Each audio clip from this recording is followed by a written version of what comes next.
Have you ever noticed that some people simply don't care about sports? Their team could win the championship, and they wouldn't even know. Everyone around them is screaming at the TV, arguing about players, wearing jerseys, and they're completely unbothered. Are these people missing something? Or do they know something everyone else doesn't? Today we're going to dive deep into the psychology of people who don't obsess over sports, how they think, why they're wired differently, and what it reveals about success, focus, and the human mind. My name is Max. Welcome to Max Up. Let's get into it. The first psychological trait of people who don't obsess over sports is that they have a very strong internal identity. They know exactly who they are, what they value, and what they're building, and they don't need external things to define them. Sports fandom is largely an identity phenomenon. When you strongly identify as a fan, the team becomes part of who you are. Their wins feel like your wins. Their losses feel personal. But people who don't obsess over sports have built their identity around things they directly control: their skills, their work, their values, their growth. Psychologists call this internal locus of control, the belief that your outcomes are determined by your own actions rather than external forces. People with strong internal identity don't need a team's performance to feel good about themselves. They create their own wins every day. The second trait: people who don't obsess over sports are almost always intensely goal-oriented. They have something they're building, chasing, or creating that consumes their mental energy in a productive way. When your mind is locked onto a compelling personal goal, passive entertainment becomes less attractive because you have something real and exciting happening in your own life. Think about it this way. When you're deeply passionate about building something, a business, a skill, a financial goal, your free time naturally gravitates toward that thing. You're reading about it, thinking about it, working on it. The mental space that others fill with sports statistics and match analysis gets filled with strategy, learning, and execution. This is not discipline, it's passion. People who are obsessed with their own goals don't sacrifice watching sports.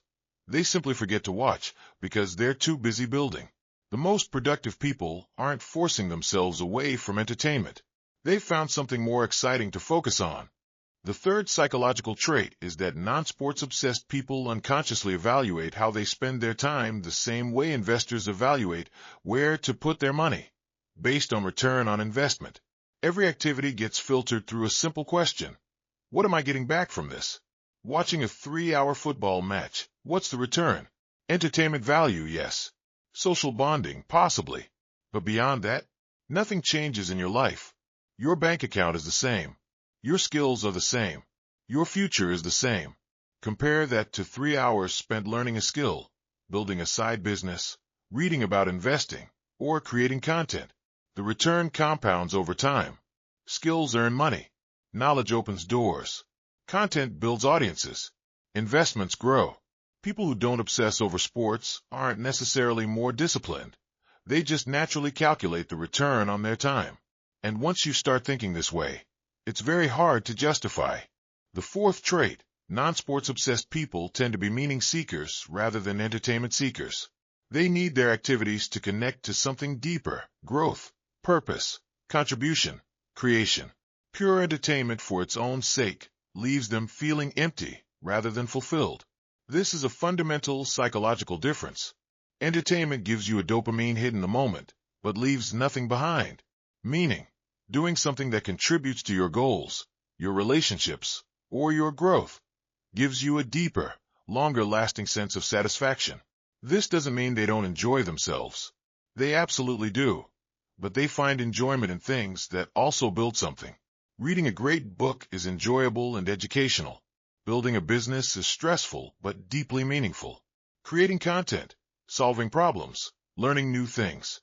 The fifth and perhaps most powerful trait: people who don't obsess over sports are extremely protective of their emotional energy. They understand that emotions are not free. They cost mental resources, and they're very selective about what they allow to trigger strong emotions in them. Sports fandom is one of the most emotionally expensive hobbies that exists. The highs of winning and the lows of losing create an emotional roller coaster that many fans ride every single week.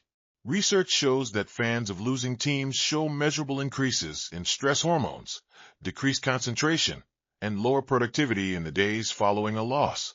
That's a real cost.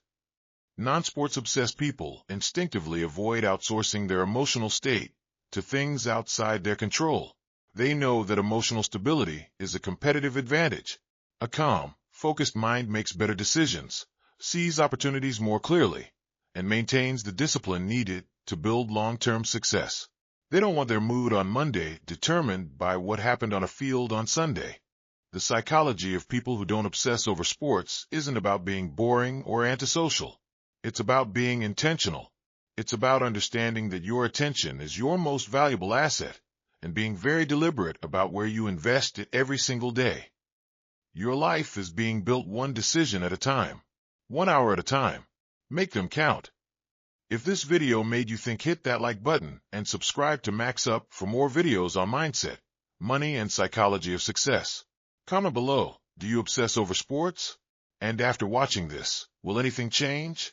I read every comment. I'll see you in the next one. Max Up, let's go.